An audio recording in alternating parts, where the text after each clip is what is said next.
Hi everyone, it's me, Dan Pompili. Gonna do a pretty, special episode video here. I'm gonna be honest, I'm going to take some heat for this one, and I'm prepared for that. And the reason I'm sharing this video is because I think there is educational value in it. I promised you when I started this channel that I would share my experiences, and particularly that I would share my mistakes. And this was a pretty big mistake that we're going to cover here. I want you all to see that these kinds of things can happen. I want you to see how they can happen, namely by panicking and not thinking. And I want you to see that sometimes there are opportunities to salvage your mistakes. Very often there are not. Very often these kinds of things end badly. It looks like I got lucky with this one. It very easily could have gone the other way. I'm going to show you how I corrected it. It really is kind of a miracle this little one survived, because it went through a lot in a very short period of time.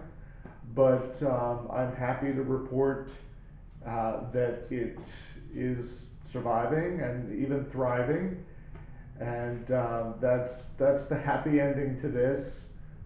It's another reason I feel encouraged to share it, because it shows you how you can save a tarantula's life if you have good guidance, if you know what you're doing, or have someone who knows what they're doing, who can tell you how to do it. And sometimes you can bring a spider back from the edge. So the video is broken up into two parts. The first part is the spider surgery that I had to do, the initial spider surgery, and then the second part is a follow-up, and just shows you how the spiderling responded in the immediate aftermath. And again, I'm pleased to say that it's actually been several months since this occurred, and the sling is doing great. It's eating. So I'm going to show you the videos, and then we'll come back here at the end for a recap. I'm doing this for posterity. I'm also doing it to kind of show other beginners, other people at my level, that this is, the kind of thing, kind of situation you find yourself in when you keep tarantulas. I'm also doing it to keep myself honest as a keeper, because this really results from a mistake that I made. What we have here is my Avicularia Azuraklaasi. Not sure where the little one went, but I've got to get the little one out, and we have to do some surgery. So what happened was, a few days ago, late at night, I was checking on my tarantulas, and I noticed that one had molted. My Grammostola pulchripes had molted. I was very happy about that, and I looked at the others, and I saw this one basically hanging out right around in here, where it made kind of a webbed funnel. I don't know if you can see right there where that web funnel is, but I was hiding out there, and it looked to me like it had died. Now, I know Avicularia can sometimes just die suddenly. My Avic died that way after a molt that looked to be a perfectly fine molt. It was an otherwise healthy spider. My husbandry with it was good. It just died. So I thought maybe that had happened to this one. So I thought this one had died, and I made a huge mistake. What I should have done was wait until the morning, let it go, see what happened overnight, if anything, and I would have found out that it was just molting. But like an idiot, I got scared, I got panicked, and I did the dumbest thing I could possibly do. I grabbed my tweezers, I reached in, grabbed it by the legs, and pulled it out. And I set it on the shelf there, where I keep my tarantulas. And as soon as I set it down, I knew I'd made a huge mistake. It was moving, and I could tell immediately that it was in the middle of a molt that I had just disrupted rather severely by pinching two of its legs. Well, I got lucky, and it seems like the poor little thing didn't die, at least not immediately, it seems, as a result of my stupidity. And so what I've got here is a situation where the poor little thing is, it's got two of its legs, its second and third leg on the right side are stuck inside the molt. It's also got a fairly badly mangled right front leg. So I reached out to a couple people who I trust in the hobby, and one of them got back to me, Julian Campillo, and Julian's a biologist, and he knows quite a bit, and he told me what I need to do, and it's not pretty, but it has to be done if I have any hope of saving this tarantula. So what I'm going to try to do is encourage it to go into its water dish here.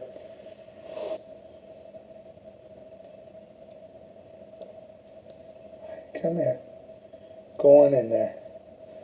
Alright, so step one, I've got the water dish with the tarantula. And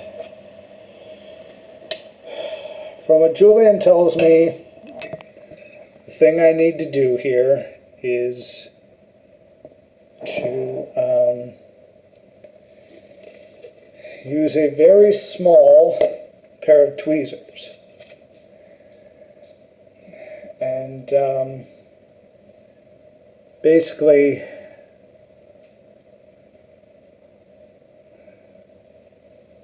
you can see the little ones getting around all right. But what we need to do is we need to force the sling to self-amputate these two legs that are stuck. And the way we do that is by pinching those legs where the molt is stuck. Now, I'm going to have to figure out how to do that here. Okay. Poor little thing. I love animals. I really do. I cannot stand the thought of hurting an animal. So to do what I have to do here is really rather distasteful to me, because I know it's going to hurt him or her. But I want the spider to live. So let's see if I can get an idea of where the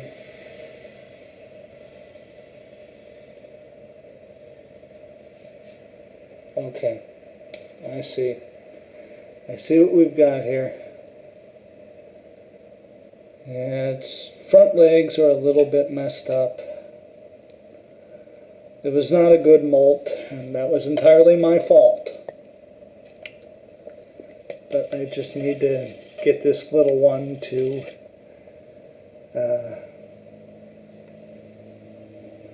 let go of the water dish. Go on, let go, get down.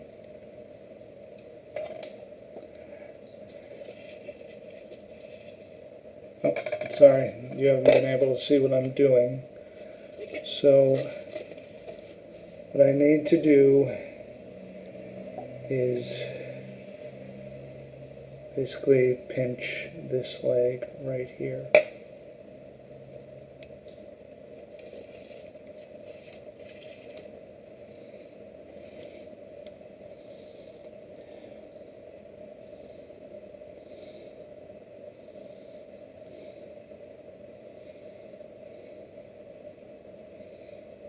No. Down, down.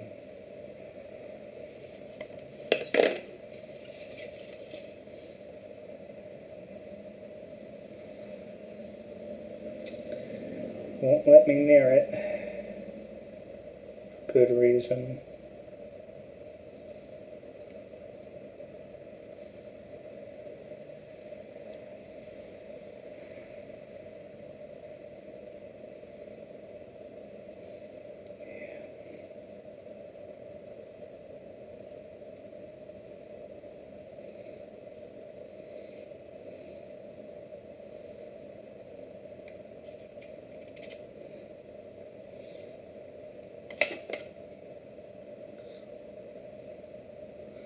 Alright, so I gave it one good hard pinch right there. And hopefully what that's going to do is force the spider to amputate those two legs.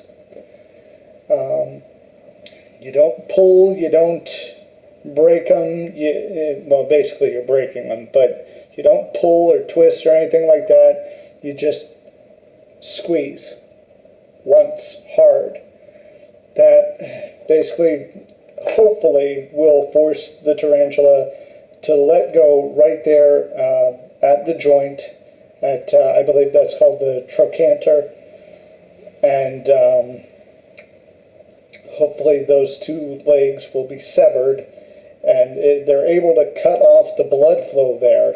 They have that internal valve built into the leg joints where they can force that leg off, or for in this case both of them. So ideally the tarantula will let go of the legs and it will go through this molt cycle without those two legs. And then on its next molt, assuming it has a healthy molt cycle between now and then, it will start to regenerate those new legs, and they'll come out with the next molt, and they'll look a bit funky. They won't be as big as the other legs or as functional, but with the molt after that, hopefully, assuming this little one survives my care that long, we will have a healthy and rejuvenated Avicularia Azuraklaasi. And sorry for the lighting; it's not ideal, but that's the little one, and hopefully it's working on separating those two legs, which are stuck in the molt. And I'm going to get her or him back in the enclosure here.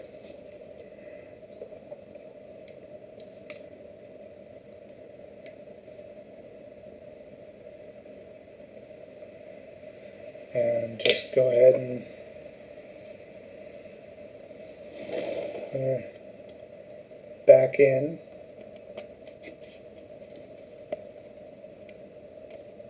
With the water dish. Hopefully she'll get out of the water dish.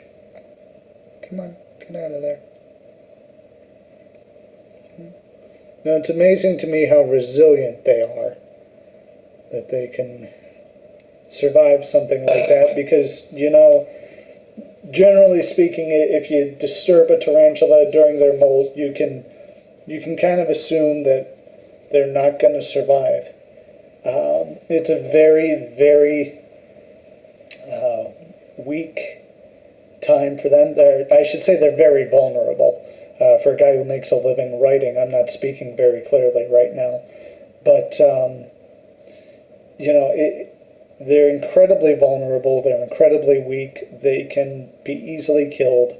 That again is why you don't want to leave live feeders in there, especially, with small slings, but really with any tarantula, you want to make sure that you're checking on them after you feed them, make sure they take the prey within a day or so, otherwise get it out of there, because, if it's a roach or especially a cricket or something like a mealworm, believe it or not, mealworms, superworms, they have pretty strong jaws, and they can do some serious damage, especially while the tarantula is molting.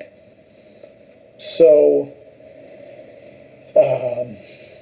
you just, if you see them molting, leave them alone. Whatever you do, don't do what I did. If you think the tarantula didn't make it, if you think they're dead in there, wait 24 hours. Check them again. After that, maybe lightly touch it with a brush. See if it moves. If it doesn't, then maybe pull it out. But definitely don't just go charging in there with tweezers and grab the poor thing, because you could end up in the situation I'm in, feeling like a complete jackass because you nearly killed and have now basically maimed this poor little spiderling. So this is me calling myself out and hoping that this little one survives my mistake. To my credit, I have done a pretty darn solid job. I have only had one death in my collection. I look after my animals. I look after my spiders. I feel terrible about this, and I really hope Julian's advice works. I really hope this little one sheds its legs and can recover from this. Because if you see Azuraklaasi when they're grown up, they're really beautiful. They're like just like Avic's, only they're this beautiful powder blue, and it's a really nice species. And I really hope this little one will be able to grow up. And I will keep you updated on this one. God willing, the next video about this little one is some good news. Okay, everyone. Here is an update. This is the Avicularia Azuraklaasi that that we did surgery on, and there's been some developments between then and now. As you can probably plainly see, this is a different enclosure, and you can also see that the two legs that were stuck inside the molt are gone. One is entirely gone, and there seems to be just kind of a little piece left of the one. So it's climbing, it is moving around, it obviously has not died. In fact, it just tried to climb up the tongs. And, I just tried to give it a mealworm, put the mealworm right there. And so we'll see if it takes it. But what happened was, I monitored it for a couple of days, and I think probably 2 days after I shot the video, I saw that I was actually able to take some small scissors and clip the molt off. And so I did that, and then I saw that it had kind of shed the leg, or at least one of them, if not both. And then I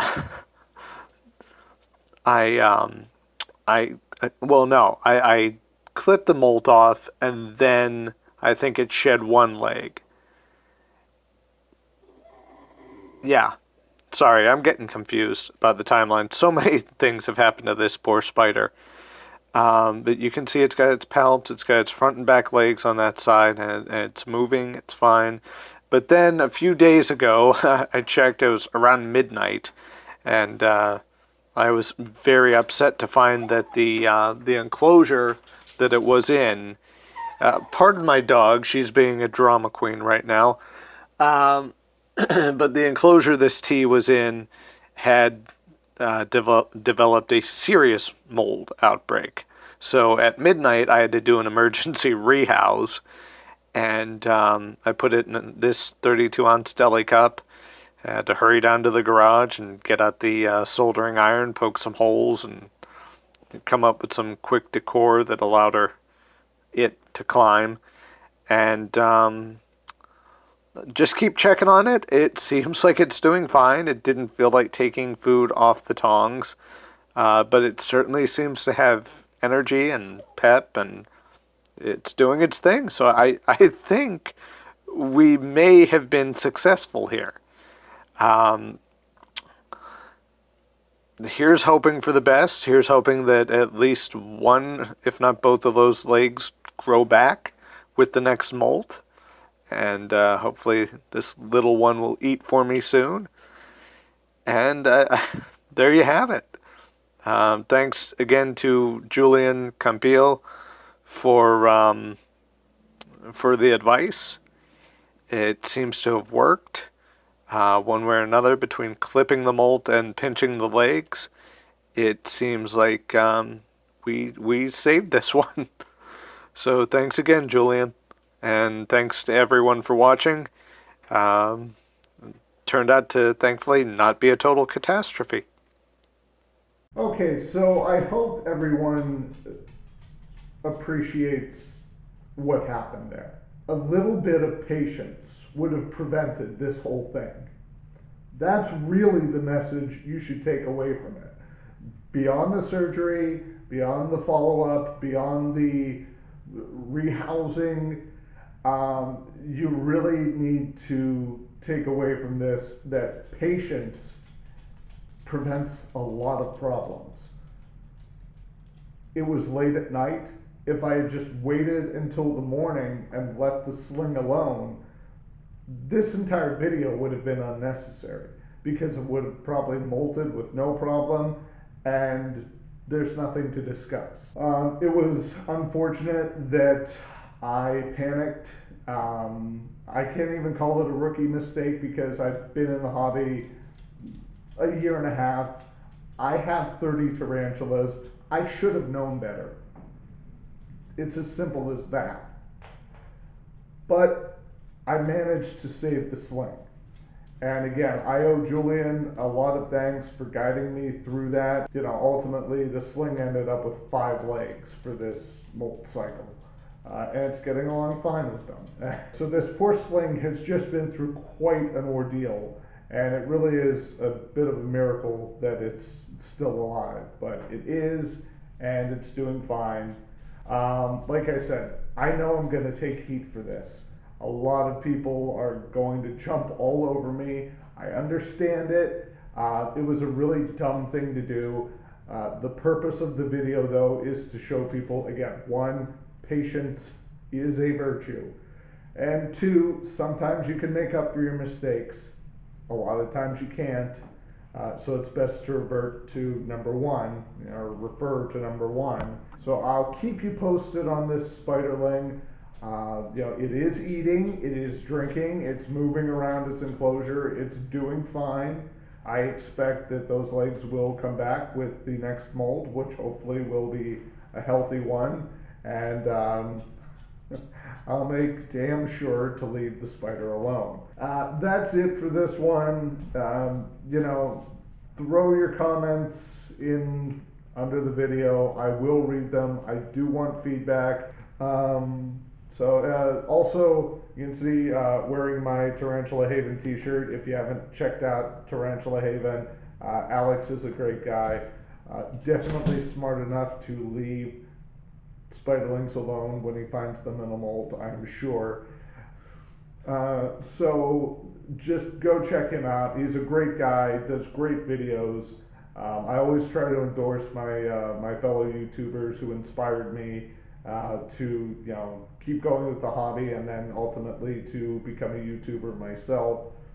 So I always like to wear something that showcases them and direct people to their channel where you can learn some great stuff.